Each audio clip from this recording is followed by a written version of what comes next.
I was very stressed and I was very tense and bored because I did this for many years now. Hi everyone, El Ballard is here with you. Hello. And I have my good friend with us today for the interview. And I'm excited to have this conversation with her. And she's joining us, by the way, all the way from Kazakhstan. Hi, Eleonora. Hi, Elvira. How are you? Good, I'm good. I'm doing great. So before we jump on, and thank you so much for joining us. I know it's evening there and it's morning here in California. I'm excited for this conversation. It's going to be great. And before we jump on, I want to introduce Eleonora today. So Eleonora Demessinova is actually an old friend of mine. We went to college together at university back in the day, and I am so happy to be reunited and reconnected with her recently. But Eleonora works as a trauma and crisis therapist and Osho meditation facilitator. Prior to joining therapy and mindfulness path, she worked as a project business manager in the water treatment facility project of Tengiz Chevroil joint venture, which is a part of Global Chevron Corporation, worldwide oil and gas company. She worked in the oil and gas industry for 15 years in leading positions in different departments. Today, she works as a therapeutic session giver since 2012, having finished many therapy, meditation, facilitation, and energy work courses like body-mind balance, no mind, reference point therapy, and many more. She also organizes mediation groups, inviting world-known Osho therapists. Eleonora successfully applies knowledge from these seemingly different spheres, oil and gas business and spiritual growth, from both of her experience to help her clients to enhance and deepen their life experiences. She lived in India for 7 years, learning and practicing meditation. She also traveled a lot around the world. Hi, Eleonora, welcome again. Great to see you. Welcome. So I'm excited. So my first question after introduction, this brief introduction, I wanna start with, so you have this interesting mix of experience, being in oil and gas and then moving into the helping people from the therapeutic standpoint and body-mind connection. So share with us, why do you do what you do and what makes me unique? And that's my most favorite question that I like to ask. But also this transition in your career, how you transition from oil and gas to therapy work. Yeah, in fact, I have been always working in multinational companies, like now working as a crisis and trauma therapist. I also spent a lot of time and gave quite a few sessions in India in an international meditation resort, which attracts a lot of people worldwide. And my previous job was also this oil and gas company in Adderall, Tengiz Chevroil, which also attracted a lot of people because of oil and gas, to Kazakhstan. Wow. A lot of mainly Westerners, and also not only, but yeah. And it's actually interesting mix of business and spiritual spheres. Both, actually, I enjoyed working both. But today it's not a something separate for me, because the whole thing, the whole life is one.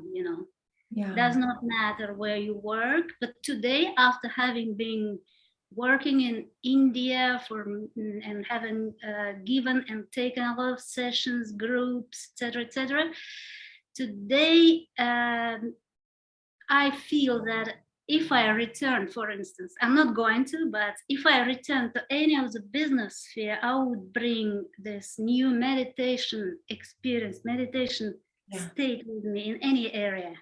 Whatever I do now, it's a different quality. This is what is very unique. Having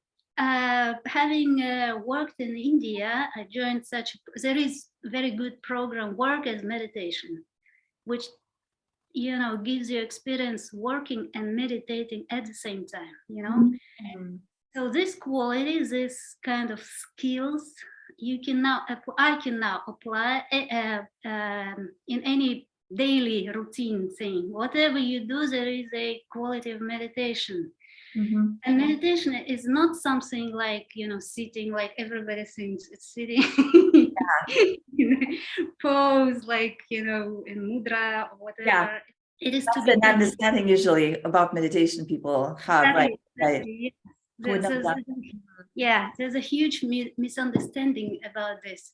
So Mm-hmm. anything in life you do could be meditative way. Mm-hmm. It's a state of being present to yourself and Yeah. looking inwards, in doing whatever, talking to you right now, being present, In this moment. Yeah, not thinking about. exactly. Yeah. Yeah, exactly right, being here. And that thing I missed back then while I was working in, that's why I felt like to be burned out. I was very stressed and I was very tense and bored because I did this for many years. Now it's not kind of interesting. So, but it's a good thing also that happened to me, because that path brought me to this meditation way, which a very refreshing quality. Now anything you do now, it's could be fresh. Yeah. Yeah. I love that. And I love the connection, how in the corporate world, and I think it's so needed. And being in corporate world myself, having that experience, I think it's a very good addition to a daily life at work, not only corporate, of course, business building for entrepreneurs as well, incorporating meditation practices. And just like you said, it's not, sitting for hours and just, in one position, right? There are so many forms of it. And I love how you mention it, because I think it's the more we incorporate it in today's business of the world, because the peace today is a luxury, right? Being in peace, like it's a luxury today because of information overload. But how do you typically lead that session? Can you describe what, like, the form it takes? Can you describe how that will be, how that form will take? Yeah, well, I cannot say I have typical sessions. It depends on the issue the person's comes to me with. But mainly, it's someone is looking inside. Mhm. It's not me. It's client goes works on himself with me helping him to be being present for him or her. And this makes just wonderful things, because there is the client feels support, feels my presence, the entire support. No matter what, I'm there for him or her. And this gives a really real miraculous outcome, because sometimes clients feel that for the first time in their lives, feels to be heard, to be understood, to be loved, to be cared for, which is very important, which is also becoming, unfortunately, luxurious today. People are so very in a hurry, so very, they do not pay attention to themselves, to their inner thing, inner child, in psychology there are things we all have inner child inside of us, which sometimes screams for help, This is one of the things, but also there are many other things, like if I take it from technical points, there are many techniques I ask people do in my presence, and after he's doing this, and result comes just immediately. Yeah. Also, what helps me is because I've done a lot of trainings and I've practiced a lot of sessions, like human design, also one of the parts. And also interesting to understand your biology, understand your mechanics, biology, your body.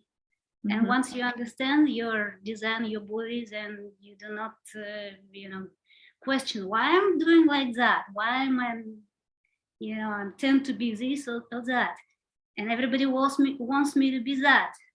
But Once you see the Why you do how to think? say, yeah, your energy, how energy works, Mhm. tends to work in your body, then you many questions just drop. Yeah, and you helped me discover human design. I love it. Actually, And I remember we worked on it, and after working with you and finding out who it is I am, there is actually a lot of, I understood a lot of things, a lot of dots connected that I couldn't before. I was asking myself, why do I do, like, why is it this way? Why do it, but then when in the bigger picture, I love that. So I love that. I love human design and how it all connects. So I want to talk about a little bit about the background. And I know we grew up in the same country, you and me. And I know you traveled extensively as well, and you lived in India. I have never traveled in India. So one of these days, I'd like to go and see and check out that country. But how has being from a different background and living in different cultures and countries and traveling extensively, how has your background limited or favored you, would you say? well, you understand that I was born in Kazakhstan at the end of the Soviet Union. Actually, it was still Soviet Union when I was born. Actually, we were. Yeah. Yeah, and you understand. Yeah, you understand. Our conditioning is almost the same. While we were born, it's the Soviet stuff Yeah. and Kazakh stuff to add it, and Russian stuff. All this mixture of whatnot. Mm-hmm. Thankfully, there was no religion, actually, strong religion stuff thing, and this makes me actually freer than could have been. So this is what you're talking about. The background is which limits. It's called conditioning. Conditioning, which my parents, teachers, Mm-hmm. adults, state gave me, and as a child, I could not resist. I cannot resist the whole society. That's why I took it on me, of course. Yeah. Yeah, but fortunately, like I said to you, that I found these social meditations, and I've cleared up many of those conditionings from Soviet, Russian, Kazakh style societies, limiting things. Actually, what limits you could be your resource once you understand what's been limiting you. And this became a favor, like you say, favor, or what did you say? How it limits you, or favor? How it favored you. Yeah. So that was this thing that Yeah. favored you. Yeah. Okay. Yeah. So looking at that in a different way, like there are many mineral resources in Kazakhstan. If they're underground, they're just nothing. It's just a something heavy stuff. But once you discover that and start using it, becomes a resource. So this is what's happening now.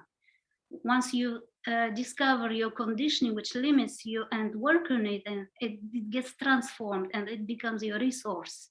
Mm-hmm. So what becomes my resource is feeling free. Once I discover something limit me, and it helped me also to travel a lot, to become creative in business and whatever. So if you ask me concretely, like, I've been very concerned about work. I've been very career oriented. It was also my conditioning from my father, like, be good, be down. Yeah. It was actually a limiting thing for my freedom. But having worked that out, I've built a good career in the oil and gas industry. I become manager, whatever. And then I understood that's it. Right. Next step, if I continue that way, I would be more in a career ladder, and then more president. And what? Is it my real desire? Is it my goal? No, it's my father's goal. Why? Yeah. quite tortured, yes, myself. So, and this understanding, this realization became my resource. Mhm. And just having freed myself, feeling free, I decided to drop everything and travel. Yeah, That's it. Yeah. I love that. Yeah. Yeah. Yeah, so having that awareness where you can take something that favors you from the situation and then applying it to help you, and then maybe letting go what's limiting you.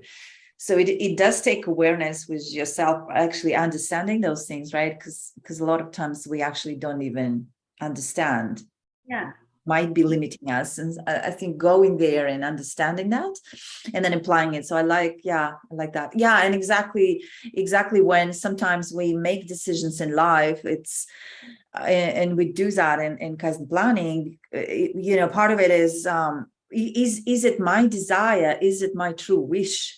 Or Is is it it my goal or somebody given else? by somebody, and sometimes we do it so automatically and so subconscious that we don't even realize that it's not at the end, it's not ours, right? Because we go.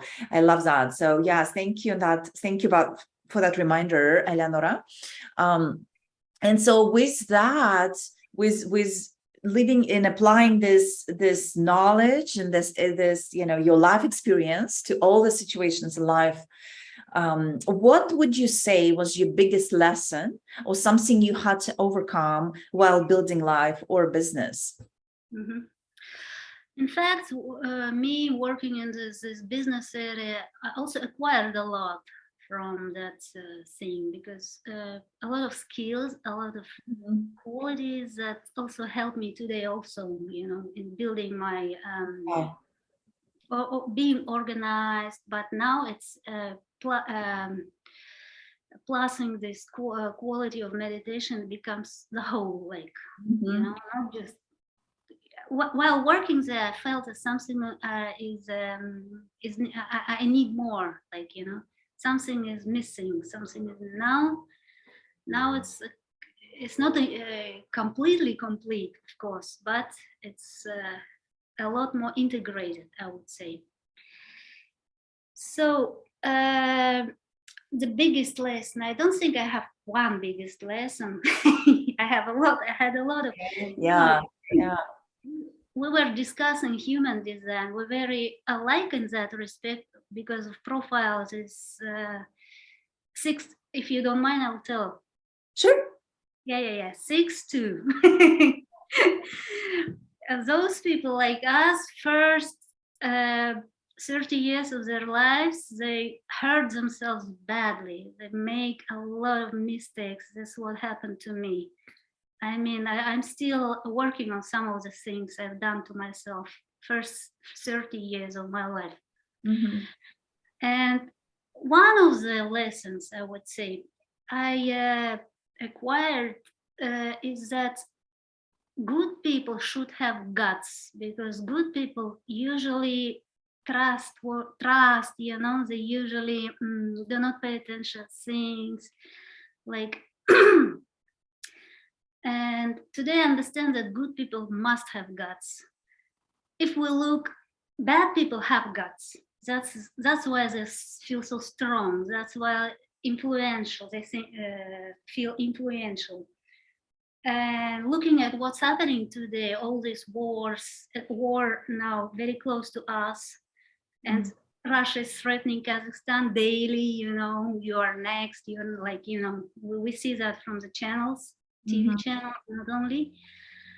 I must say that good people must have guts, because you see that few bad people run the whole world. They influence all of us today, you know. Like I said to you before, I had a lot of plans, groups scheduled. I'm group organizer as well, but because of this COVID thing, Mhm. everything was canceled. Because of this war thing, everything is, canceled. Mhm. This is, of course, the existential thing. It does not depend on me, of course, but I must have guts to protect myself, to protect my close ones, to protect the people I love from this Yes, shit. absolutely. You know, Yeah. that's one of the lessons why people think that spiritual or good people must have like forgiving or whatever. No, not at all. There's no forgiveness to violence, to abuse. No, criminals must be punished. You know. Absolutely. And what does that have to do with the 6-2 that you started with the 6-2 human design? Like I said, people like us do Yeah. not pay attention to these things. We have to be more aware, because 6 is the last line. There are 1, 2, 3, 7, Right. 4, 5, and 6 It's people. wisdom too, wisdom as well, because it's a Sorry? last, it's a wisdom as well. It's a lot of wisdom, but it comes unfortunately after 50, and we're not there yet. I mean, we are wise from the beginning, but Right, now right. we're collecting, integrating experience today. And after 50, they say that we come, like they say, we are going down from the roof. Now we're sitting on the roof. I mean, it's for you and me, it could be different, 50-52. Yeah. Okay. 52. I don't know exactly what is my. I guess it's 52 or something like that. You know. Okay. But it doesn't mean that we have to sit and wait. You know, until we go down. It's not possible for people of our type to sit quietly. Maybe you know from yourself. You know, not possible. If not outwards, it comes inwards for me, at least for now. Yeah, that's true. Okay, well, thank you for sharing that. I want to move on to speaking about your chapter, and we have our third multi-author book that we are launching on April 6th, actually, is our book launch. The book is called Women, Money, and Energy of Life, and I'm so excited to bring this to the world. I think we have 10 countries represented in this book or so, and I love this conversation when it comes to women and money, because there are so many things we can talk about. There are so many angles we can talk about there. And as we know, the COVID actually, the global pandemic actually delayed it a little bit, the whole process of women, gaining that economic, going towards economic equality and all of those things, right? So we actually went a little bit backwards, but during pandemic. So without further ado, I want to talk about your specific chapter, because I think it's it's beautiful stories shared from multiple women in the book. I am excited to bring this to the world. Without giving too much detailed information, you can share with us the name of your chapter and what do you want the reader to take away from your chapter in the book? Well, firstly, it's all about conditioning. Women are, having worked in different environments, I understand that all women in the world have more or less the same conditioning. And what I describe there is understanding of where it comes from, its family, religion, etc., and how to drop it, and how to drop it quickly without going too deep, without torturing self. Yeah. There are actually easy ways, but women do not know that, and it's not so difficult, in fact. And this is what I describe. Of course, it's just in one chapter I could not go very extensive.